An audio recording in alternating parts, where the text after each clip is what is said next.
ജെറമിയ അധ്യായം 37. സെദക്കിയായുടെ അഭ്യർത്ഥന. യെഹോയാക്കീമിന്റെ മകനായ കോണിയായിക്കു പകരം ജോസിയായുടെ മകനായ സെദക്കിയ രാജ്യഭരണമേറ്റു. ബാബിലോൺ രാജാവായ നബുക്കദ്നേസറാണ് അവനെ യൂദാ രാജാവാക്കിയത്. എന്നാൽ അവനോ അവന്റെ ദാസരോ ദേശത്തെ ജനങ്ങളോ പ്രവാചകനായ ജെറമിയ വഴി കർത്താവ് അരുളി ചെയ്ത വചനം ശ്രവിച്ചില്ല. സെദക്കിയ രാജാവ് ഷെലമിയായുടെ പുത്രൻ യെഹുക്കാലിനെയും മാസയായുടെ പുത്രനും പുരോഹിതനുമായ സെഫാനിയായെയും ജെറമിയ പ്രവാചകന്റെ അടുത്തയച്ച് നമ്മുടെ ദൈവമായ കർത്താവിനോട് ഞങ്ങൾക്കു വേണ്ടി അപേക്ഷിക്കുക എന്ന് പറയിച്ചു. അന്ന് ജെറമിയ ജനത്തിന്റെ ഇടയിൽ സഞ്ചരിച്ചിരുന്നു. അവർ തടവിലാക്കപ്പെട്ടിരുന്നില്ല. ഫറവോയുടെ സൈന്യങ്ങൾ ഈജിപ്തിൽ നിന്ന് പുറപ്പെട്ടു. ജെറുസലേമിനെ ആക്രമിച്ചിരുന്ന കൽദായർ അത് കേട്ട് പിൻവാങ്ങി. അപ്പോൾ ജെറമിയ പ്രവാചകന് കർത്താവിന്റെ അരുളപ്പാടുണ്ടായി. ഇസ്രായേലിന്റെ ദൈവമായ കർത്താവ് അരുളി ചെയ്യുന്നു, എന്റെ ഹിതം ആരായാൻ നിങ്ങളെ എന്റെ അടുക്കലേക്ക് അയച്ച യൂദാ രാജാവിനോട് പറയുവിൻ. നിങ്ങളെ രക്ഷിക്കാൻ വന്ന ഫറവോയുടെ സൈന്യം തങ്ങളുടെ ദേശമായ ഈജിപ്തിലേക്ക് മടങ്ങും. കൽദായർ തിരിച്ചുവരും. അവർ ഈ നഗരത്തിനെതിരെ യുദ്ധം ചെയ്യുകയും അത് പിടിച്ചടക്കി അഗ്നിക്കിരയാക്കുകയും ചെയ്യും. കർത്താവ് അരുളി ചെയ്യുന്നു, കൽദായർ നമ്മെ വിട്ടുപൊയ്ക്കൊള്ളും എന്ന് പറഞ്ഞ് നിങ്ങൾ നിങ്ങളെ തന്നെ വഞ്ചിക്കേണ്ട. അവർ ഇവിടം വിട്ടു പോവുകയില്ല. നിങ്ങൾക്കെതിരെ യുദ്ധം ചെയ്യുന്ന കൽദായരുടെ സകല സൈന്യത്തെയും നിങ്ങൾ പരാജയപ്പെടുത്തുകയും മുറിവേറ്റവർ മാത്രമേ അവശേഷിച്ചുള്ളൂ എന്ന് വരികയും ചെയ്താലും ആ മുറിവേറ്റ ഓരോരുത്തരും കൂടാരങ്ങളിൽ നിന്നെഴുന്നേറ്റ് ഈ നഗരം ചുട്ടുചാമ്പലാക്കും. ജെറമിയ കാരാഗൃഹത്തിൽ. ഫറവോയുടെ സൈന്യത്തെ ഭയന്ന് കൽദായ സൈന്യം ജെറുസലേമിൽ നിന്ന് പിൻവാങ്ങിയപ്പോൾ ജെറമിയ കുടുംബാംഗങ്ങളുമായി അവകാശം പങ്കുവയ്ക്കാൻ ജെറുസലേമിൽ നിന്ന് ബെഞ്ചമിൻ ദേശത്തേക്ക് പുറപ്പെട്ടു. ബെഞ്ചമിൻ കവാടത്തിലെത്തിയപ്പോൾ ഇരിയ എന്നു പേരായ കാവൽ സേനാ നായകൻ ജെറമിയായെ തടഞ്ഞു നിർത്തി. ഹനനിയായുടെ മകനായ ഷെലമിയായുടെ മകനാണ് ഇരിയ. നീ കൽദായരോട് ചേരാൻ പോവുകയാണെന്ന് അവൻ ജെറമിയായോട് പറഞ്ഞു. അത് നുണയാണ്.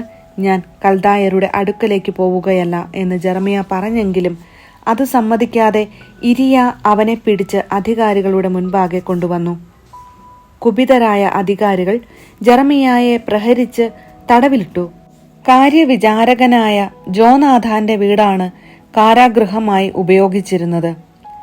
കാരാഗൃഹത്തിലെ ഇരുട്ടറയിൽ ജെറമിയ വളരെ നാൾ കഴിച്ചുകൂട്ടി.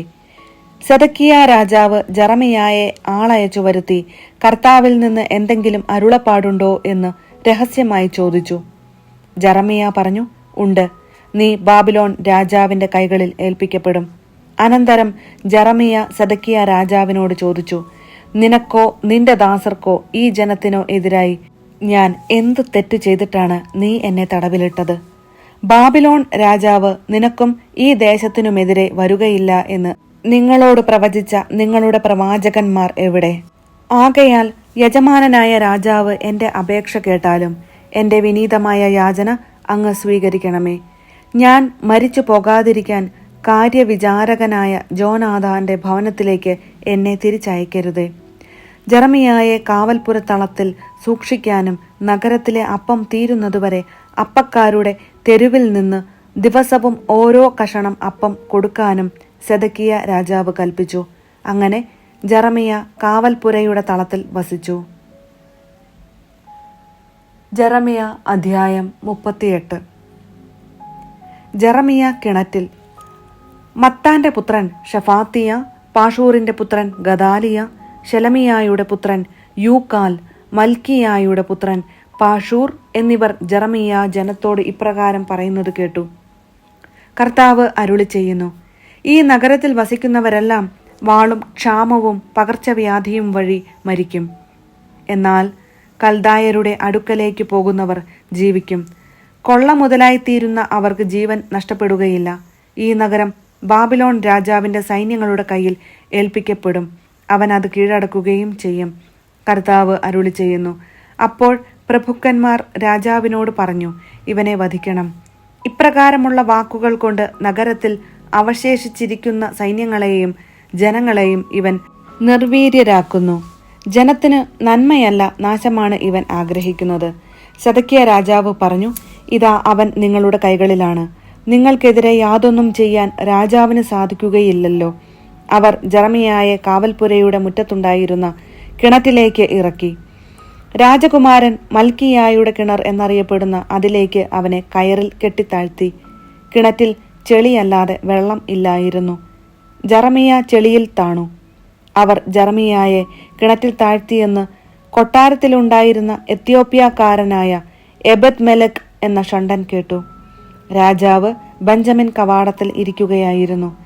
എബദ് മെലക് കൊട്ടാരത്തിൽ നിന്ന് ഇറങ്ങിച്ചെന്ന് രാജാവിനോട് പറഞ്ഞു, യജമാനനായ രാജാവേ, ജെറമിയായെ കിണറ്റിൽ താഴ്ത്തിയ ഇവർ തിന്മ ചെയ്തിരിക്കുന്നു.